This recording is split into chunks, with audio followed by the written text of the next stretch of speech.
Ya, kita akan berbincang bersama dengan ahli vulkanologi Surono. Assalamualaikum, selamat malam Mbak Rono. Selamat malam para pemirsa News TV yang saya hormati. Iya, Mbak Rono, kalau kita bicara pasca erupsi Gunung Semeru, sebetulnya ada beberapa kekhawatiran. Kalau saya bisa jelaskan atau saya bisa jabarkan, itu yang pertama soal potensi erupsi susulan. Yang kedua banjir lahar dingin. Yang ketiga hujan abu. Menurut Mbak Rono, apa yang mungkin saja masih terjadi? Begini, kan terdengar isu, saya akan luruskan dulu lah. Begini, ya kan, erupsi atau letusan Gunung Semeru itu biasanya berupa gas, uap, material abu dan sebagainya yang jatuh di sekitarnya, ya kan, sekitar puncak gitu. Tetapi Semeru juga mengeluarkan lava, lelehan lava membentuk tumpukan kubah lava. Jadi kayak gunungan terus menerus. Lama-lama volumenya besar, akhirnya tidak stabil dan kena hujan, kubah lava ini longsor atau gugur, menghasilkan awan panas yang disebut makanya awan panas guguran, bukan awan panas letusan seperti yang terjadi pada letusan Merapi 2010 maupun letusan Gunung Kelut 2014, di mana material dari perut gunung, ya kan, dilontarkan dengan tekanan tinggi dengan ketinggian sampai puluhan kilometer. Ini Semeru tidak seperti itu, ya kan. Jadi kubahnya gugur, ya kan. Kemudian terjadi awan panas guguran. Waktu membentuk kubah itu memang proses vulkanologi, ya kan, vulkanisme. Tetapi begitu dia bergerak longsor, betul dia proses geologi, tetapi bukan khas proses vulkanisme, ya kan. Begitu awan panasnya keluar adalah proses vulkanologi, gitu kan. Jadi kalau misalnya vulkanologi salah, warningnya baru waspada, secara langsung aktivitas vulkanik daripada Gunung Semeru yang letusannya kecil-kecil, materialnya jatuh di sekitar puncak, itu waspada memang tepat. Tetapi untuk longsoran kubah memang bukan warning vulkanologi gitu ya. Jadi ini yang harus dibedakan supaya masyarakat juga tahu cara mengantisipasinya, karena begitu longsoran dia awan panas gugurannya itu sudah tahu arahnya kemana, adalah ke besuk kobokan itu. Kebetulan sekarang besar sehingga melampar kemana-mana, kan gitu kan.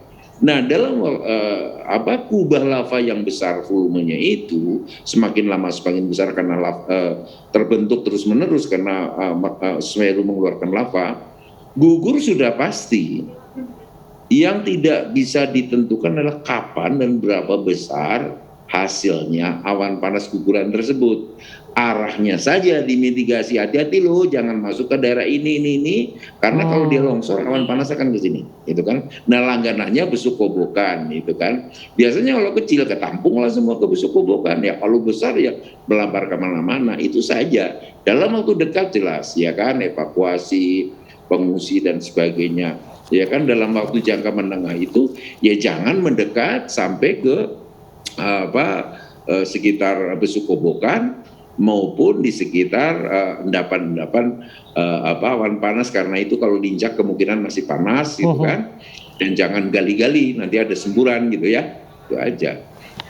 Dalam waktu jangka panjang adalah dievaluasi yang sekarang rumahnya kehajar awan panas dan sebagainya, ya kan. Karena kemungkinan besar, ya kan, jika terjadi hal yang sama dia akan kena lagi. Apakah risikonya bisa dikurangi? Kalau tidak ya relokasi ke tempat yang aman. Itu analisisnya harus betul-betul baik, gitu loh. Ya, Mbak Rono, kalau disebutkan kan masih ada beberapa korban yang diduga tertimbun material vulkanik. Kira-kira apa kendala yang ditemukan oleh petugas ketika mereka berupaya untuk mencari korban hilang ini? Begini, karena ini kan endapan, bukan sekedar endapan pasir biasa. Ini kan endapan awan panas, kemungkinan masih panas, walaupun bukan bukan awan panas letusan yang biasanya jauh lebih panas dari awan panas guguran dia tersimpan dulu dalam kubah, tetapi tetap saja hati-hati, pakai perlengkapan khusus, siapa tahu di situ panas. Hujan ini ada dua hal, pertama dia menyapu, mencuci udara yang ada debu-debu vulkanik cepat habis, tetapi kalau meresap di dalam ke dalam material vulkanik, ya kan, tumpukan material sekarang ini, material panas, kalau masuk ke dalam itu bisa berubah menjadi uap, karena kalau misalnya di dalam panas begitu digali bisa menyembur karena tekanannya tinggi gitu, dan itu panas. Makanya hati-hati gitu ya, jalan ke sana gitu kan, kalau masih panas terperosok juga berbahaya gitu kan. Jadi betul-betul yakinkan bahwa di sana itu tidak panas gitu kan. Jangan sampai kejadian di Merapi tahun 2010 mereka emosi gali, kemudian ada semburan uap, akhirnya langsung meninggal di tempat gitu kan. Dan kalau di Merapi itu memang TNI yang masuk gitu kan, di endapan awan panas, mereka punya kelengkapan sepatu khusus gitu kan. Sedangkan relawan kan kadang-kadang ya sepatunya biasa-biasa saja, yang tidak tahan terhadap temperatur tertentu. Ini harus yakinkan dulu. Masyarakat yang akan evakuasi, yakinkan dulu panas tidak. Kalau tidak silakan, kalau misalnya panas jangan masuk. Oke, kalau ada beberapa desa yang dirasa hanya terdampak abu vulkanis saja begitu, Bahrono, dan dirasa masih aman lah karena itu hanya ada di teras rumah mereka. Apa kira-kira yang harus disampaikan kepada mereka yang barangkali itu masih aman, memilih itu aman, itu aman. Tapi sekali lagi, apakah abu di atap itu tebal atau tidak? Kalau tebal kena air kan menjadi sangat berat itu. Kalau sangat berat, konstruksi rumahnya tidak kuat kan bisa ambruk gitu. Nah, tetap menggunakan masker bukan hanya karena COVID saja, tetapi abu yang berterbangan terhirup